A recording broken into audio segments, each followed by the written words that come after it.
Shalom, apa kabar? Sehat semuanya? Sebelum kita akan belajar agama, kita akan berdoa dan Ibu akan berdoa untuk kita semuanya.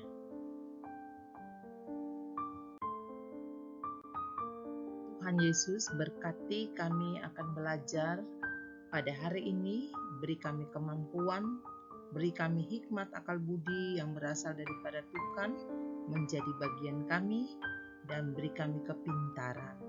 Di dalam nama Yesus kami sudah berdoa. Amin. Pembacaan Alkitab kita terdapat di Yohanes 14 ayat 1, Kisah Para Rasul 5 ayat 1 sampai 11, 2 Samuel 4 ayat 4. Bab 6. HAM di Indonesia.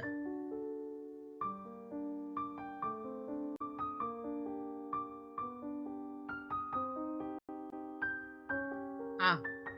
Hak asasi manusia di Indonesia. Di Indonesia, hak asasi manusia telah ada. Sejarah perjuangan penegakan hak asasi manusia di Indonesia secara sederhana dapat dibagi menjadi 4 periode, yaitu zaman penjajahan 1908 sampai 1945, masa pemerintahan Orde Lama 1945 sampai 1966, periode kekuasaan Orde Baru 1966 sampai 1988, pemerintahan reformasi 1988 sampai sekarang.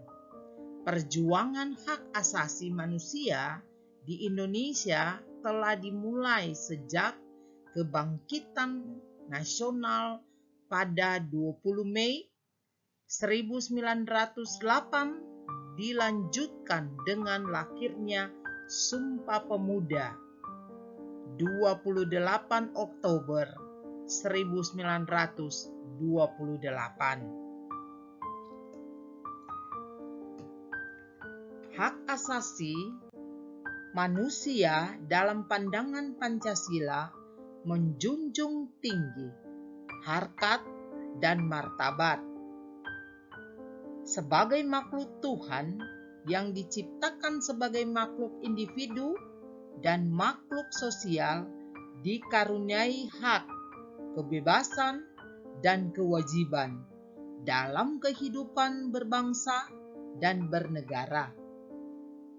Indonesia haruslah mewujudkan keselarasan hubungan antara manusia dan penciptanya, sesamanya, lingkungannya, dan bangsa lain.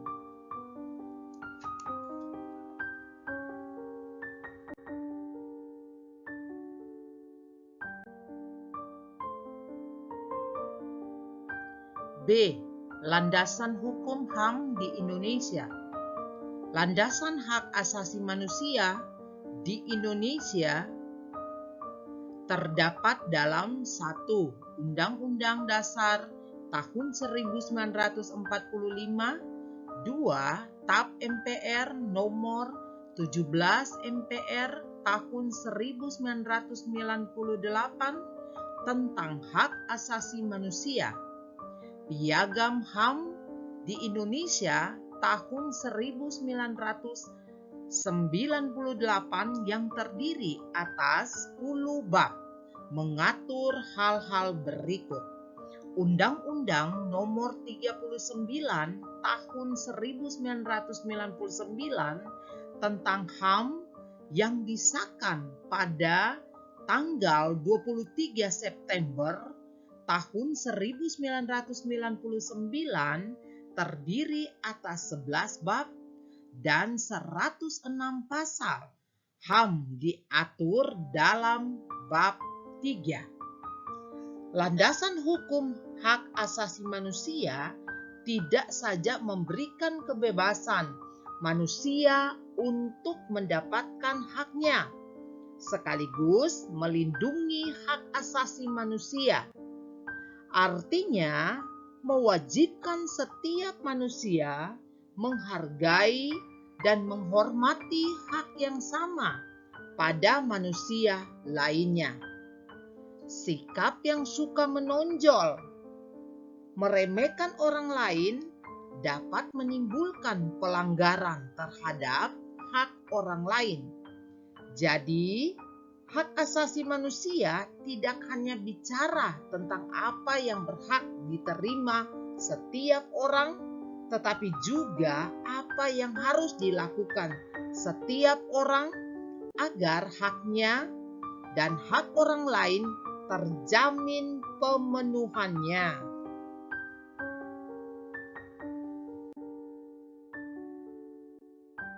C. Upaya penegakan HAM. Perilaku Kristiani yang harus dimiliki orang percaya dalam hubungan dengan hak asasi adalah menghormati diri sendiri dan sesama sebagai ciptaan Tuhan yang mulia, menghormati kehidupan yang diberikan Tuhan kepada manusia, menghormati kebebasan dan kemerdekaan diri sendiri dan orang lain, menghargai pendapat, pandangan, atau pilihan orang lain meskipun berbeda dengan pendapat, pandangan, atau pilihan pribadi, menghargai segala sesuatu yang menjadikan milik atau hak orang lain.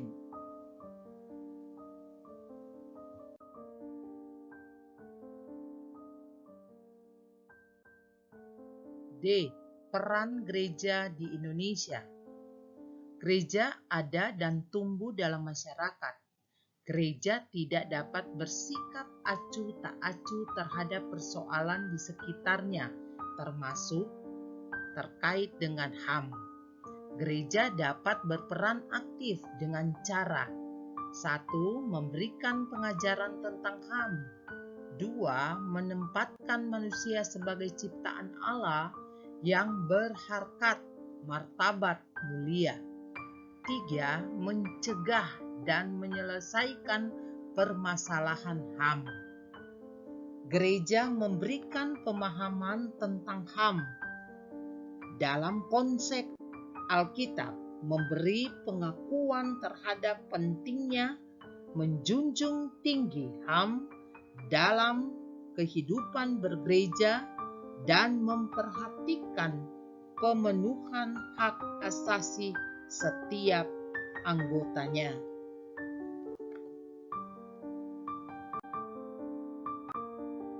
Terima kasih, Tuhan Yesus memberkati kita semua.